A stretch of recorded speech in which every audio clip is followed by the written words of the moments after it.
Hi folks, Toad here with Visordown.com, and we are in glorious Cordoba for the launch of Kawasaki's new Ninja 1000 SX. So big changes for this year with this bike. First and foremost, it's had a name change, and the reason for that is that it is bringing this bike and all the other fared Kawasaki's under one roof effectively. So the whole Ninja range stretches from the Ninja 125 Learner Legal CBT sports bike all the way up to the Ninja H2R and the Ninja H2. So this bike, apart from the name change, we have got revised styling for 2020. It's also got a quick shifter. We've got the really good TFT dash. If you've watched the Z650 and the Z900 reviews that Visordown have done recently, you know that I'm a big fan of their TFT dash. It's probably the easiest to read on the market. We've also got increased rider and passenger comfort, so we've got a much plusher seat, and we've got an adjustable 4-point screen, cruise control, riding modes, and IMU controlled ABS. Oh, and of course it is Euro 5. So I'll tell you what, without further ado, let's go and see what this thing's like to ride.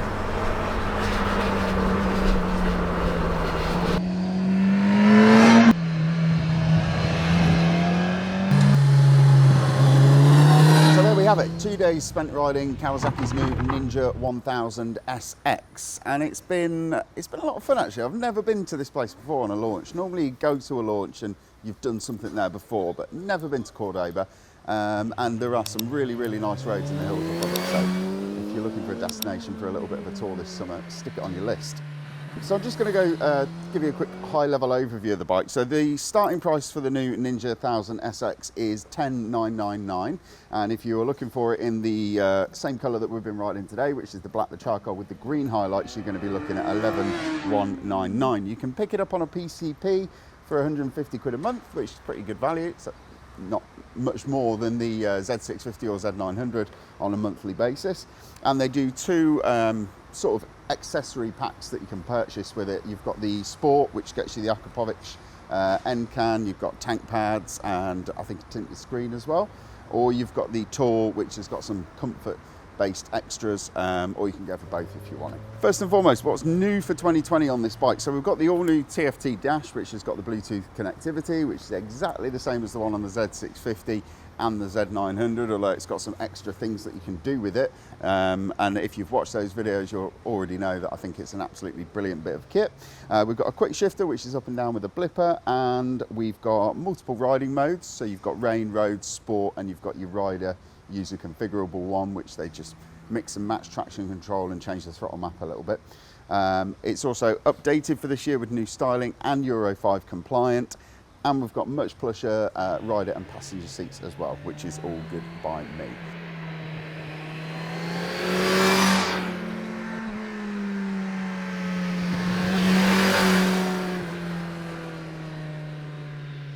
So into the engine of the bike now. So this is 1043cc. It's putting out about 140 horsepower. The torque on it, it sounds a lot less than it actually feels. It's got 80 foot-pound of torque, or 83 foot-pound of torque, which comes in at about 7,500 RPM. But this thing, you can pull away in fourth gear without any hassle whatsoever. You cruise around some of the hairpins, some of the tighter hairpins that we're riding on today, and you can just be so lazy and just leave it in fourth gear and just use all of that torque just to pull you around the corner. It seems to have that same amount of grunt from basically 0 RPM. It's like riding an electric bike effectively. I've really found it enjoyable and thoroughly, it's just rewarding to ride, and you can either sort of jump up and down the box and try and sit it in the sweet spot, or like I said, you can just be really lazy. That's one of the good things that I like about it, because if I was going to ride two up, you can just, you know, leave it in one gear and not have to worry about banging heads with the person on the back of the bike.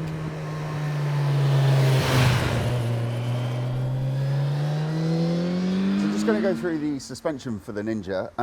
It's 41mm forks up front, and we've got a horizontal backlink rear shock absorber as well. It's not massive amounts of adjustability, and to be honest with you, from the riding that I've done today, I don't think you'd really need to adjust it that much. It's extremely plush and has a very planted feel. It's sort of rock solid, dependable, and reliable handling characteristics from the suspension. There's not too much dive, it doesn't sort of jar on potholes or uneven road surfaces.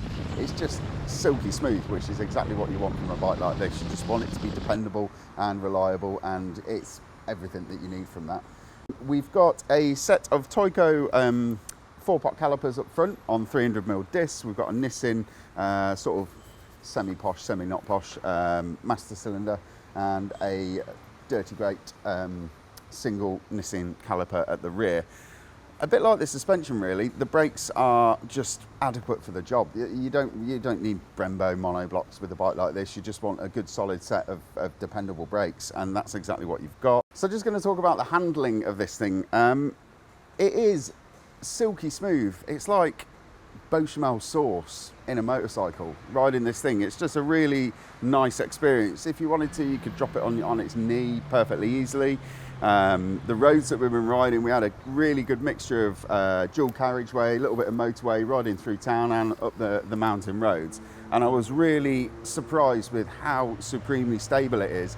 Yet when you get it on a twisty road, how you can just sort of flick the bike from side to side and go and chase some apexes. You don't normally get those two things coming hand in hand, but it is it's kind of like a Swiss Army knife of a bike. Whatever you want to do, it will be able to do it. If you wanted to go and do a track day, you could go and have a play with some sports bikes. If you wanted to take, you and your other half touring, you could load the thing up with luggage and cover, 300-400 miles without feeling any discomfort whatsoever. So it's a very pleasurable thing to ride, and I am seriously hoping to get one of these as my next long-term bike, if Kawasaki would be so kind.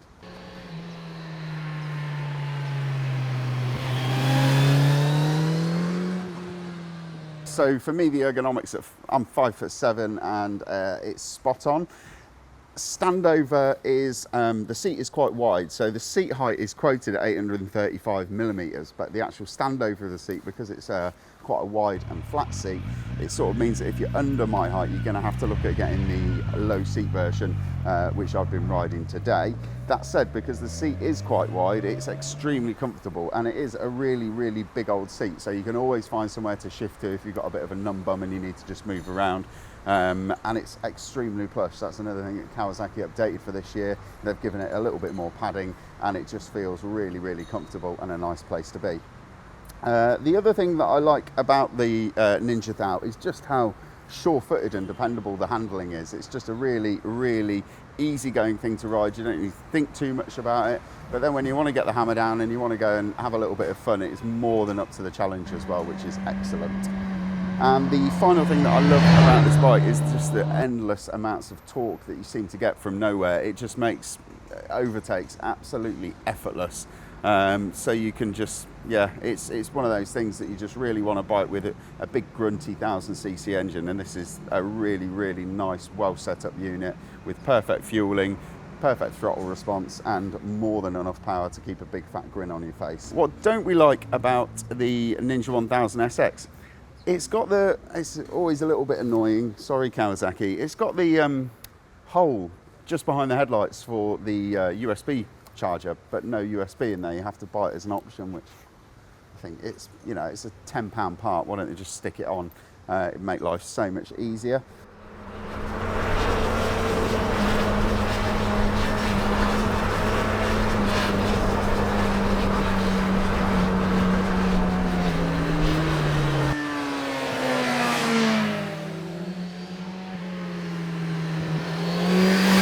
Bikes like this are kind of becoming a little bit of a rarity. Manufacturers seem to be going for, instead of the proper sports tourer, they're going for the long-legged sports tourer, things like the Versys 1000, the Ducati Multistrada, and so on and so forth.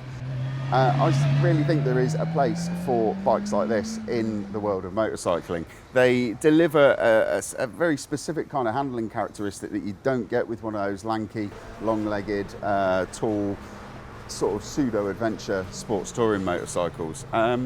If you're going to be covering long distances and you want to do it at high speed, this is the kind of intercontinental ballistic missile that you need to be looking at. It's long, it's low, it's sleek, it gets good fuel economy, it's got a big fuel tank, and it is supremely comfortable and bloody quick. You can't really go wrong with a bike like this, and like I said a bit earlier on, I'm really, really hopeful that Kawasaki are going to sort me one out as a long-termer, because the amount of things that you can do on it, the list is pretty much never ending.